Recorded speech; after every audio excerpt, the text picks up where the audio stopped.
बड़ी और महत्वपूर्ण जानकारी के साथ करते हैं, बता दें आपको ब्रेकिंग न्यूज, जहां सिंघू बॉर्डर से इस वक्त की बड़ी खबर सामने आई है।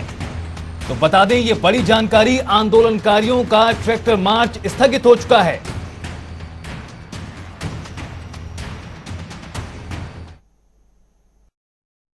पाकिस्तान में जा सकती है, उससे आगे भी जा सकती है, लेकिन यहाँ पे बीजेपी उसको खोलने को तैयार नहीं है। सुरक्षा तो नमक भी बंद कर दो भाई, नमक क्यों आ रहा है वहां से? सेंधा नमक सारा वो पाकिस्तान का खा रहे, उसको भी बंद कर दे।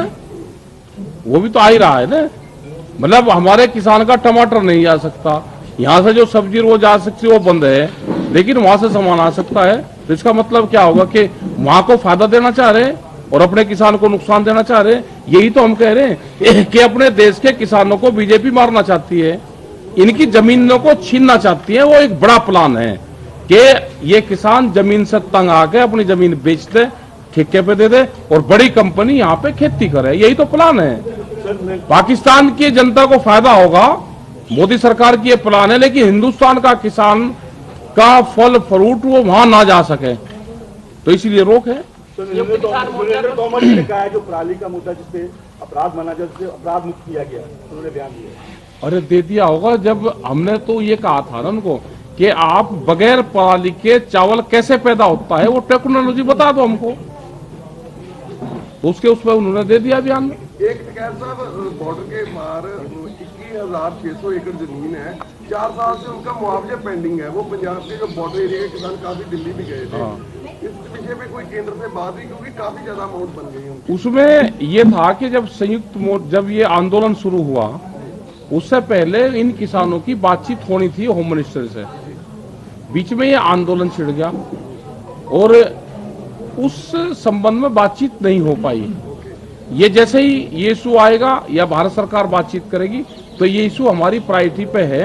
और पहले भी ये किसान आए थे जो जम्मू कश्मीर के आसपास के किसान थे, वे किसान हमारे पास में आए थे और इसी तरह की प्रॉब्लम पूरे बॉर्डर क्षेत्र में होगी। सर, प्रधानमंत्री का जब भाषण हुआ था उन्होंने ये कहा था कि कुछ अलगाववादी ताकतें जो हैं इस आंदोलन के अंदर हैं। क्या लगता है कि अलगाववादी ताकतों को लेकर इस तरह का डिसीजन लिया गया? नहीं, कहाँ है वे ताकतें भाई, पकड़ो ना उनको। प्रधानमंत्री जी ने बोला और प्रधानमंत्री भाई पकड़ो उनका, कहाँ है वे? सर, किसान जो शहीद हुए हैं 700 से ज्यादा, किसान मोर्चा की तरफ से सरकार को क्या मतलब जो है उनकी तरफ से जो है जोर डाला जा रहा है? उनको लिए मांग करी कि उनको कंपनसेशन दे। वो जब बातचीत होगी, जब भारत सरकार और संयुक्त मोर्चा आपस में बैठेगा। भारत सरकार तो बात ही करने को तैयार नहीं है ना अभी। यादगार की मांग भी की जाएगी। आप प्रेस के जरिए तो अपनी बात रख सकते हो हम तो कह रहे हैं ना कि भारत सरकार बातचीत करे, एक उसका वो तय करे, एक रूपरेखा मॉडल एक तैयार। यादगार बनाने की मांग, यादगार बनाने की बात करी। जमीन हम चाहते हैं कि भारत सरकार जमीन दे और उनका एक स्मारक वहाँ पे बनाए। टिकैत साहब, जो ये लड़ाई संयुक्त मोर्चे ने आपको देखा, टिकरी बॉर्डर, सिंघू बॉर्डर सभी ने मिलकर लड़ी, तो इन फ्यूचर लंबी इसके बाद ये संयुक्त मोर्चा इसी तरह ही काम करेगा, इसी तरह पूरे देश के किसान जो एकजुट, पहले तो कहते थे कि भारत पंजाब का, हरियाणा का और कुछ यूपी के हैं, अब पूरे देश का जब बन गया तो इन फ्यूचर जब भी कोई लोग के मसले आएंगे लोगों के, तो ऐसे ही संयुक्त मोर्चा या ऐसे ही आगे लड़ाई लड़ेंगे। भाई हम संयुक्त मोर्चे को सारे को इकट्ठा देखना चाहते हैं, को इकट्ठा रहे और उम्मीद ये है कि संयुक्त मोर्चा इकट्ठा रहेगा।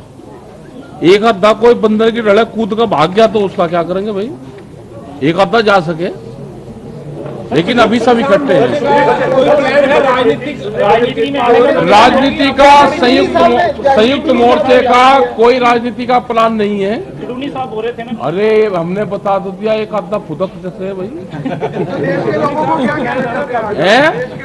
देश के लोगों से है कि संयुक्त मोर्चे पे विश्वास रखना, संयुक्त मोर्चा इकट्ठा है, ये देश की लड़ाई लड़ेगा। आप पार्टी में बनाएंगे, किसी को समर्थन करने की सोची है? अरे क्यों इस बीमारी में पड़े समर्थन की? उसके देश में अगर सरकारें, जो भी सरकारें ठीक होगी दे लेगी। जनता बहुत होशियार है, संयुक्त मोर्चे से होशियार है जनता। कमेटी नहीं, कमेटी 11 साल पहले बनेगी थी, 2011 में एमएसपी पे कमेटी बन गई थी। और जब उस कमेटी के वकील थे प्रधानमंत्री नरेंद्र मोदी, जब ये मुख्यमंत्री थे, इन्हें सिफारिश की थी 2011 में। जो एक फाइनेंशियल कमेटी बनी थी उसमें और भी मुख्यमंत्री थे और इन्होंने एक प्रस्ताव दिया था कि एमएसपी पे गारंटी कानून बनना चाहिए। वो फाइल वहां पर रखी हुई है, उस पर गारंटी कानून बना दें। जब वकालत करी, उस पर पीएचडी करी उन्होंने, तो नई कमेटी की जरूरत ही नहीं है। प्रधानमंत्री जी ने जिस दिन बिल वापस रिपील करने का ऐलान किया, तो उस दिन उन्होंने एक बात भी कही थी कि हमें इस बात का खेद रहेगा कि हम कृषि में जो सुधार चाहते थे वो कहीं ना कहीं हम नहीं कर सके, हमारी कोशिश। हाँ, वो लूट, जो लिखित में लूट करना चाहते थे वो नहीं कर सके, तो खेद उनसे मांगी व्यापारियों से, उनसे माफी मांगी उन्होंने, उनके गोदाम बनवा दिए, उनका पैसा खर्च करवा दिया। हमें लूट का सामान उस बड़ी तिजोरी में नहीं रख सके हम अनाज, उसके लिए खेत प्रकट करा। आज देश का किसान सब इकट्ठा, शायद ये ऐतिहासिक पल है जबकि सारा देश का किसान जो है, पूरा देश का किसान। मैं ये कहना चाह रहा हूँ कि संयुक्त किसान मोर्चा या इकट्ठा जैसे भी जत्थेबंदियां हैं, सरकार की शमूलियत कम करके कोऑपरेटिव सोसाइटीज या कुछ ऐसी चीजें की जाएं जिससे कि निर्भरता जो सरकार के ऊपर किसानों की है वो कम हो जाए। देखो, इतने बड़े देश में ये संभव नहीं होता। इतने बड़े देश में जब तक सरकारें प्रमोट नहीं करती, जब तक सरकारों की सहूलियतें नहीं होती, वो चीज संभव नहीं है।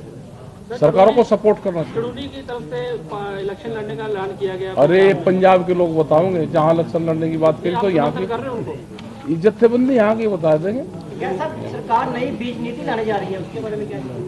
और ये जो आगे हमने बातचीत करी है कि ये सीड कानून लेकर आना चाहते हैं, सीड बिल, पेस्टिसाइड बिल, दूध की एक पॉलिसी, तो ये हम इस पे भारत सरकार से बातचीत करना चाहते हैं। उसी के लिए हमने कमेटी की बात करी।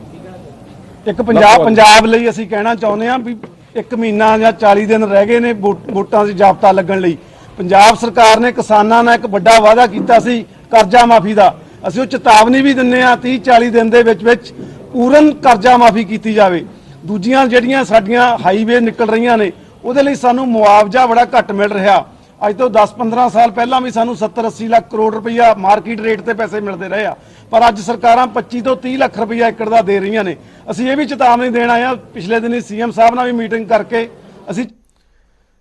तो चलिए, राकेश टिकैत को सुना आपने। साफ तौर पर उन्होंने कहा कि प्रधानमंत्री ने व्यापारियों से माफी मांगी है, जनता से नहीं। साथ ही साथ कई और मसलों को लेकर भी उन्होंने अपनी इस दौरान बात रखी। और चलिए रुख करते हैं एक और बड़ी जानकारी का। तो बता दें आपको बड़ी खबर, जहां पर सिंघू बॉर्डर से बड़ी जानकारी। 29 नवंबर को संसद कूच स्थगित कर दिया गया है आंदोलनकारियों की ओर से। तो बड़ी और महत्वपूर्ण जानकारी, जहां पर आंदोलनकारियों ने अपना प्रस्तावित ट्रैक्टर मार्च को स्थगित किया है। 29 नवंबर को किसानों का ट्रैक्टर मार्च होना था, जिसे आज बैठक के बाद स्थगित करने का ऐलान किया गया। 4 दिसंबर को अगली बैठक होगी। और लाजपत हमारे सहयोगी जुड़ गए सिंघू बॉर्डर से ज्यादा जानकारी के लिए। लाजपत, बैठक हुई है और बड़ा ऐलान किया गया है। 29 नवंबर को संसद कूच स्थगित कर दिया गया है। क्या समझें कि अब आंदोलनकारी संगठन भी थोड़ी सी नरमी बरतते हुए नजर आ रहे हैं? जी बिल्कुल, जिस तरह से आपको बता दूं कि पहले ही आह्वान किया गया था और उसी के तहत हालांकि ऐलान जरूर हो चुका तीनों कृषि कानूनों को रद्द करने का, लेकिन उसके बाद किसान आंदोलन जारी है। जो पहले ही कार्यक्रम रखे गए थे, चाहे 22 तारीख का लखनऊ में महापंचायत हो या फिर 26 को किसानों की संख्या बढ़ाने वाला हो, वो दोनों कार्यक्रम रहे। इसके बाद जो अहम कार्यक्रम 29 तारीख का संसद कूच का था, लेकिन वो फिलहाल रद्द कर दिया गया। 4 तारीख को दूसरी बैठक रखी गई है, जिसमें संयुक्त किसान मोर्चा के नेताओं का कहना है कि 4 तारीख तक अगर सरकार उनके साथ टेबल पर बातचीत नहीं करती है, तो उनके मुद्दों की उन्होंने चिट्ठी प्रधानमंत्री को लिखी है, उन सभी मुद्दों पर तो वो 4 तारीख को एक बड़ा ऐलान इस बात में कर सकते हैं। जी लाजपत, आज बैठक में और क्या कुछ निर्णय लिए गए इसके अलावा, क्योंकि अब 4 दिसंबर को अगली बैठक होगी, इस बीच में काफी समय गुजर जाएगा और मुमकिन है कि जो कृषि कानून है उन्हें भी संसद से वापस ले लिया जाए। इसके अलावा और क्या कुछ हुआ आज की इस बैठक में? जी बिल्कुल, जो अन्य मुद्दे किसानों के, जैसा लखीमपुर खीरी वाला मुद्दा हो या इसके अलावा एमएसपी जो लिखित में किसान मांग रहे हैं वो हो, इसके अलावा सबसे बड़ा मुद्दा तो 29 तारीख जो संसद का जो किसानों को इंतजार है कि पहले ही जो सत्र होगा उसमें तीनों कृषि कानून संसद में भी रद्द कर दिए जाएंगे। और इसके अलावा जो किसानों पर मुकदमे दर्ज हुए हैं, वो जो किसानों के साथ जो किसान में शहीद हुए हैं उनके मुआवजे की मांग के जो अहम मुद्दे आज बैठक में रहे। तो सभी किसान नेताओं ने कहा 3 मुद्दों पर वो सरकार से बातचीत के लिए चिट्ठी लिख चुके हैं, लेकिन अगर चिट्ठी में जो कि प्रधानमंत्री उनके साथ बैठकर बातचीत 4 तारीख तक नहीं करते हैं, तो संसद कूच का वो ऐलान 4 तारीख को कर सकते हैं। और इसके अलावा 4 तारीख को और बड़े ऐलान भी वो कर सकते हैं। बिल्कुल लाजपत, देखना होगा कि अब मामले में आगे क्या होने वाला है। शुक्रिया इस तमाम जानकारी के लिए।